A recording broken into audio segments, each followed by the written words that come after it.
sebelum kita memasuki ibadah, kita berdoa terlebih dahulu. Nah, bagaimana cara berdoa yang baik? Lipat tangan, tutup mata, tundukkan kepala, kita berdoa. Bapa yang baik, Bapa yang bertata di dalam kerajaan surga, terima kasih Tuhan Yesus buat kebaikan Tuhan, buat penyertaan Tuhan. Terlebih Bapa buat napas hidup yang masih Kau berikan bagi kami, sehingga kami Tuhan guru sekolah minggu bersama hamba-Mu boleh melaksanakan ibadah online pada saat ini. Tuhan Yesus yang baik, sekalipun kami beribadah di rumah kami masing-masing, kami yakin dan percaya Tuhan senantiasa hadir, sebab firman-Mu berkata di mana 2 atau 3 orang saja berkumpul atas nama Tuhan, Engkau akan hadir. Oleh karena itu Tuhan Yesus yang baik, kami serahkan ibadah kami dari awal pertengahan hingga akhirnya hanya untuk kemuliaan nama Tuhan. Hadirlah Engkau di tengah-tengah ibadah kami yang singkat ini. Tuhan Yesus yang baik, kami juga berdoa buat bangsa dan negara kami. Tuhan, berikan kepada pemimpin kami kebijaksanaan yang daripada Tuhan, supaya beliau Tuhan dapat memimpin bangsa dan negara kami ini ke jalan kebenaran firman Tuhan. Terlebih Tuhan, wabah corona belum selesai, tapi kami yakin dan percaya Engkau akan mampu menyelesaikan masalah ini, sehingga kami Tuhan boleh beribadah kembali di gereja-Mu yang maha kudus ini bersama adik-adik kami di sekolah itu. Jadikan Tuhan adik-adik kami anak-anak yang baik, anak-anak yang takut akan Tuhan, anak-anak yang hormat terhadap guru sekolah minggunya, terlebih di hadapan-Mu.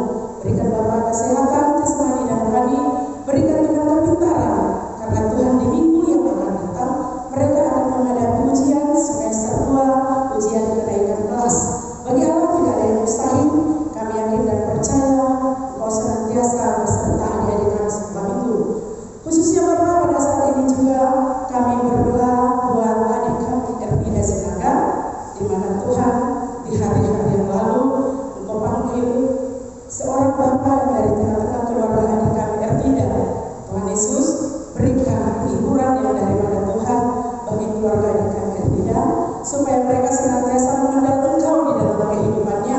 Jangan membiarkan iman percaya mereka semakin kendor, tetapi biarlah lewat peristiwa tersebut mereka hanya percaya kepada Tuhan Yesus. Terima kasih Bapak yang baik, berkati keluarga mereka dari anaknya sampai kepada cucu-cucunya. Bapak yang baik, terlebih Tuhan hamba-Mu nanti yang akan memberitakan Injil membuat adik-adik kami sekolah minggu, berikan Bapak roh pengertian buat adik-adik kami, supaya mereka lebih mengerti lagi akan kebenaran firman Tuhan. Terlebih hamba-Mu yang menyampaikannya, Bapak mau pakai lebih luar biasa lagi, sehingga semakin banyak orang-orang yang percaya, semakin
Doa selesai. Selamat pagi adik-adik dan selamat hari Minggu.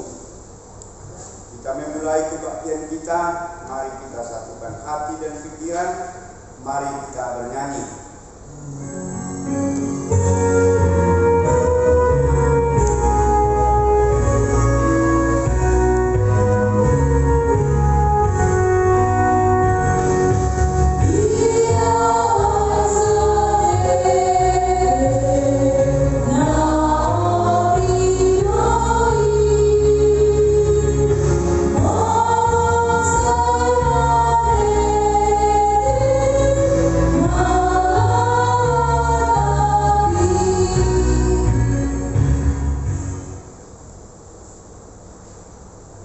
Dengan nama Allah Bapa dan nama anaknya Tuhan Yesus Kristus dan nama Roh Kudus yang menjadikan langit dan bumi.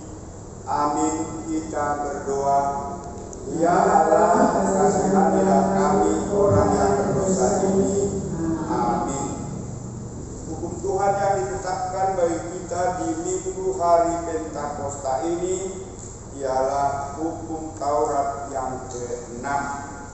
Kita bersama-sama membacanya. Jangan engkau membunuh. Demikian hukum Tuhan. Mari kita berdoa memohon kekuatan dari Tuhan. Ya Allah, kuatkanlah kami melakukan yang sesuai dengan hukum-Mu. Amin. Nyanyi.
Dan ampunilah akan kesalahan kami, seperti kami mengampuni orang yang bersalah kepada kami.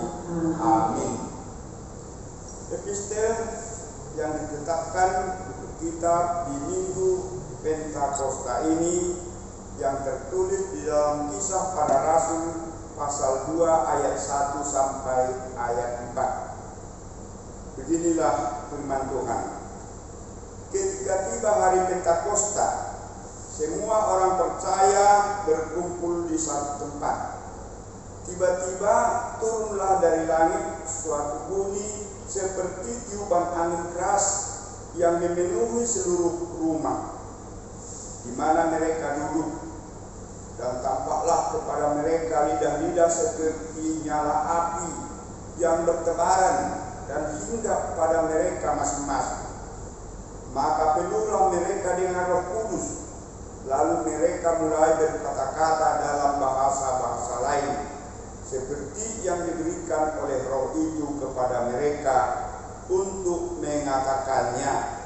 Demikian firman Tuhan. Berbahagialah orang yang mendengar akan firman Tuhan serta menyimpannya semuanya di dalam hatinya. Amin. Kita bersama-sama mengaku iman kepercayaan kita. Kita bersama mengucapkannya. Aku percaya kepada Allah Bapa yang Maha Kuasa, yang menciptakan semesta langit dan bumi.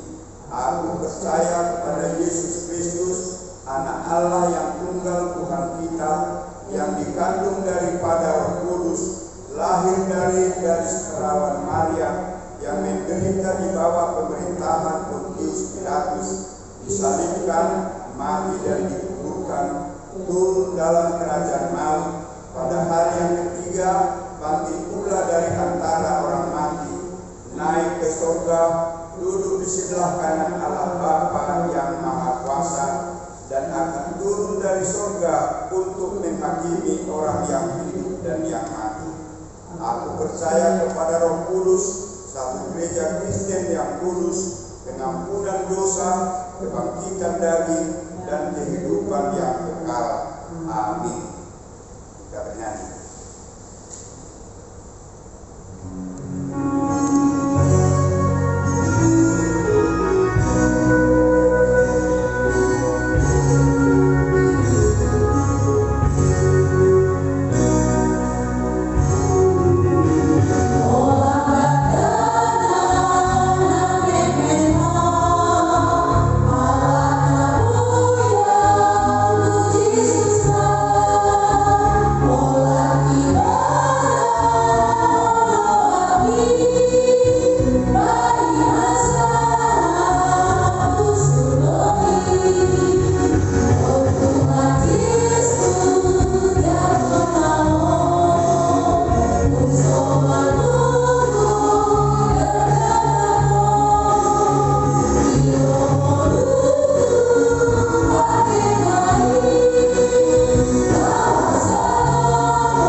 Kasih karunia Tuhan Yesus Kristus, damai sejahtera Allah, kiranya membimbing dan memelihara engkau.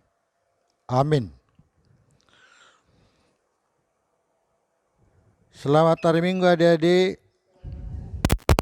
Kita telah memasuki Minggu Pentakosta. Minggu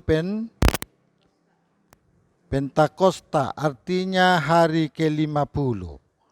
Pentakosta itu hari ke-50. Dari mana dihitung hari ke-50? Dari Paskah. Jadi Paskah itu dihitung hari kebangkitan Yesus. Jadi hari kebangkitan Yesus sampai dengan hari datangnya Roh Kudus, namanya Pentakosta. Ya, sudah jelas kan? Jadi hari ini Minggu Pentakosta atau turunnya Roh Kudus.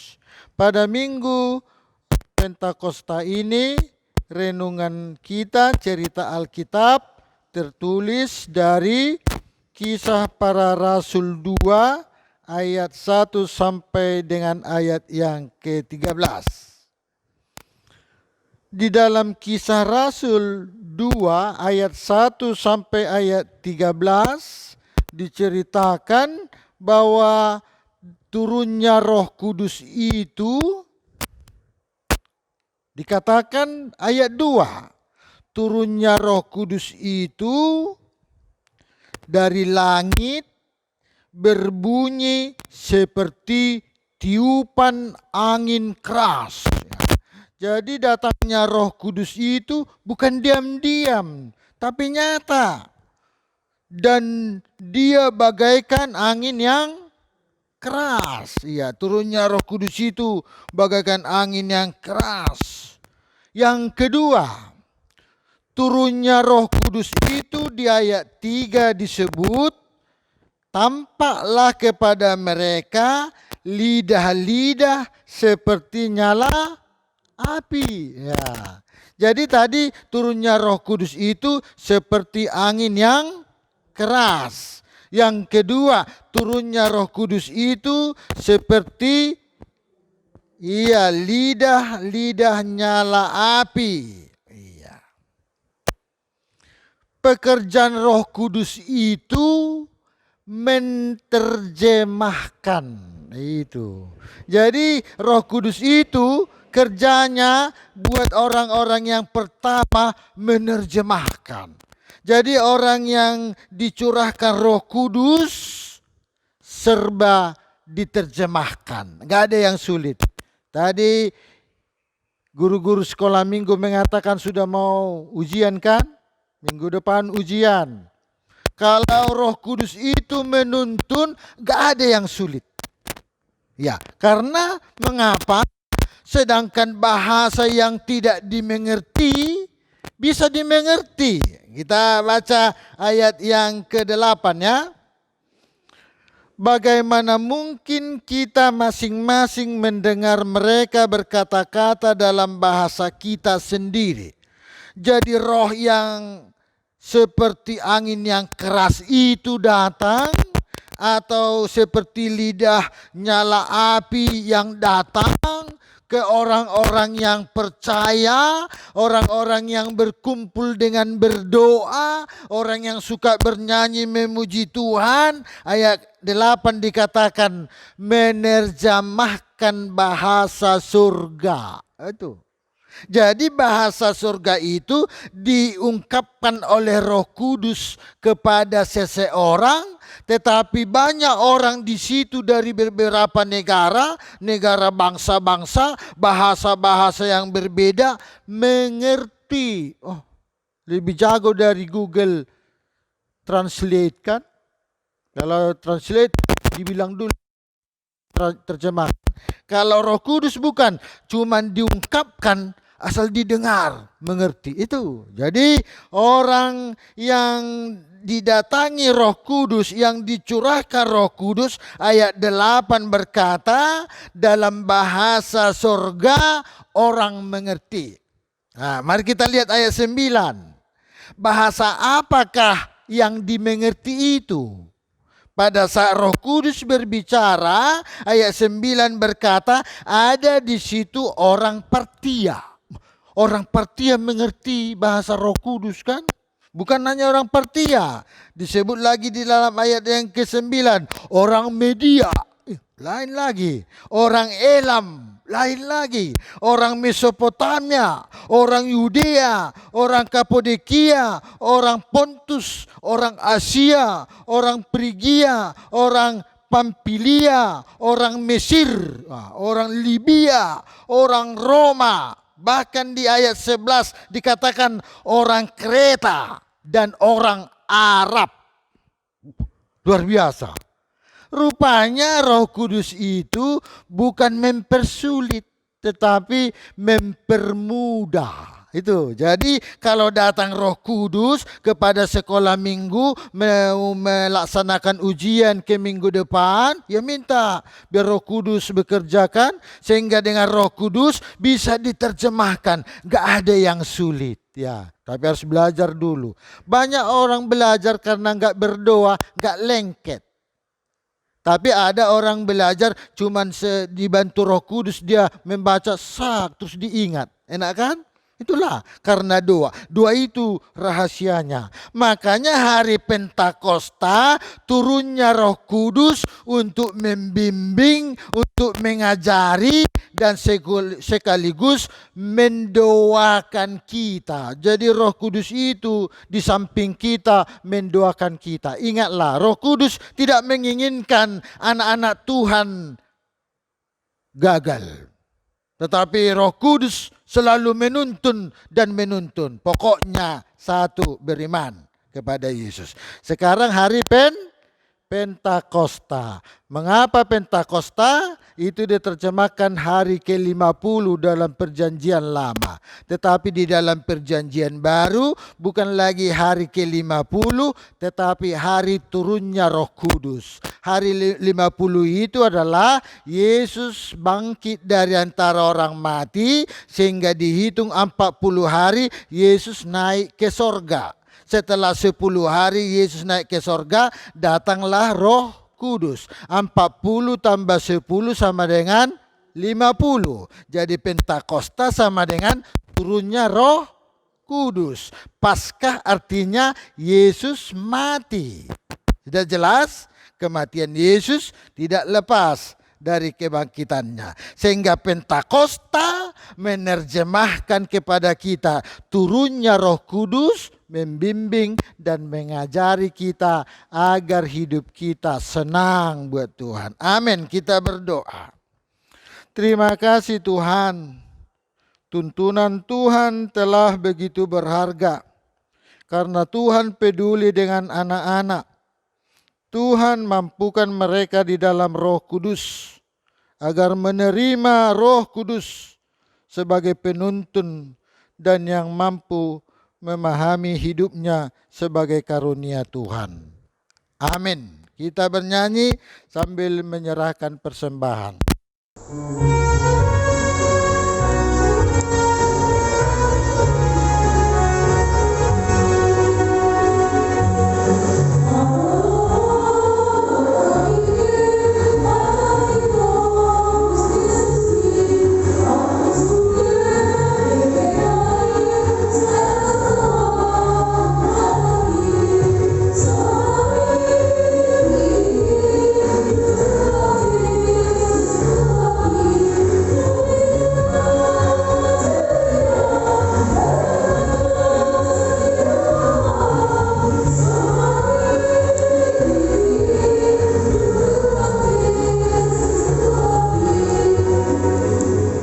Kita bangkit berdiri.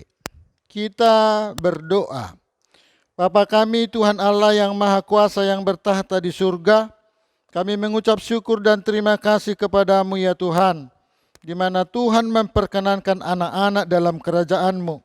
Di sini kami menyampaikan persembahan kami, kiranya Tuhan menerimanya untuk kemuliaan nama-Mu. Amin.